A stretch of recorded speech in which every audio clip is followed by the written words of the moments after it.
Latar belakang gula aren.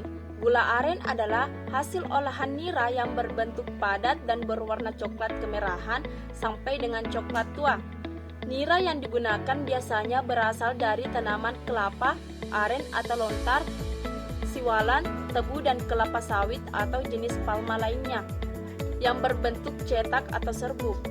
Selain untuk konsumsi di tingkat rumah tangga, gula aren juga menjadi bahan baku untuk berbagai industri pangan seperti industri kecap, tauco, produk cookies, dan berbagai produk makanan tradisional.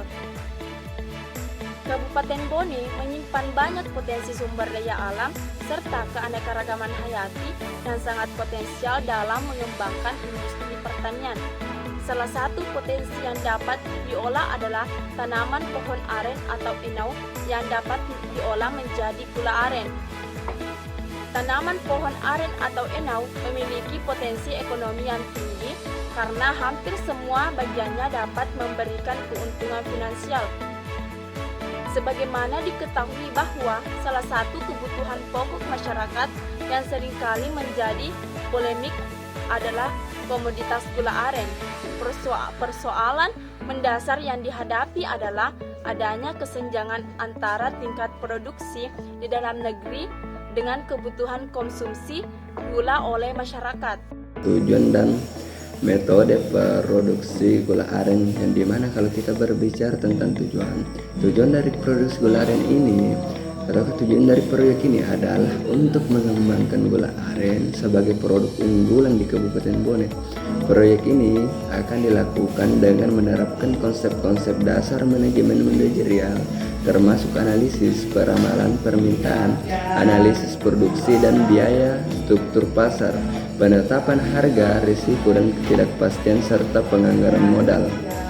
Yang kedua, dan yang selanjutnya kita masuk pada metode yang dimana proyek ini akan dilakukan dengan metode pembelajaran PJBL, studi kasus, yang dimana metode ini akan mendorong mahasiswa untuk berpikir kritis dan kreatif dalam memecahkan masalah pengembangan usaha gula aren.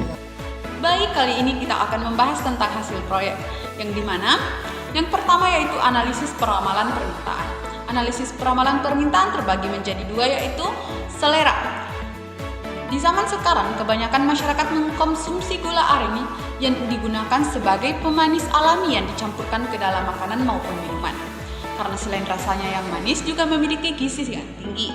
Untuk mengetahui selera konsumen dapat dilihat dari indeks preferensi konsumen. Yang kedua yaitu pendapatan.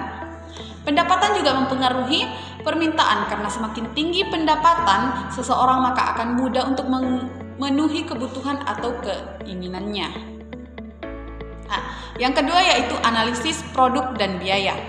Produk gula aren di Desa Lemope lebih dominan menggunakan bahan yang ada di sekitar mereka sehingga mengurangi biaya produksi. Contohnya pada proses pembuatan, mereka memasak air nira menggunakan ranting kayu sehingga tidak ada biaya yang dikeluarkan.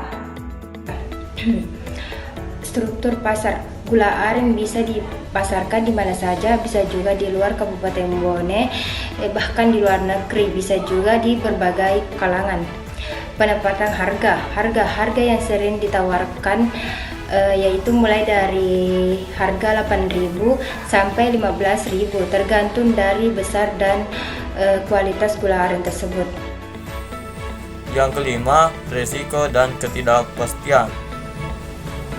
1. Selera. Di zaman sekarang, lebih banyak kalangan masyarakat yang menggunakan gula pasir dibandingkan dengan gula aren, karena penggunaan gula pasir lebih dominan dicampurkan ke makanan atau minuman dibandingkan dengan gula aren. Yang kedua, persaingan. Di zaman sekarang semakin banyak pesaing karena banyaknya yang memproduksi gula aren. 6. Pengeluaran modal.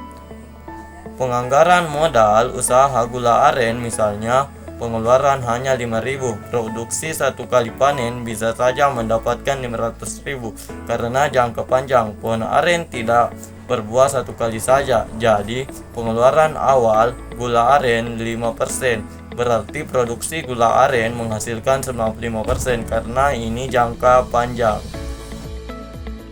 Dari kesimpulan ini, kami berharap bahwa semoga proyek yang kami lakukan itu bisa menjadi kontribusi yang baik untuk gula aren sehingga mampu menjadi produk unggulan yang ada di Kabupaten Bone. Dan kami juga berharap semoga proyek yang kami lakukan ini bisa menjadi konsep dasar untuk mahasiswa-mahasiswa yang lain sehingga mampu menerapkan konsep-konsep manajemen manajerial. Terima kasih.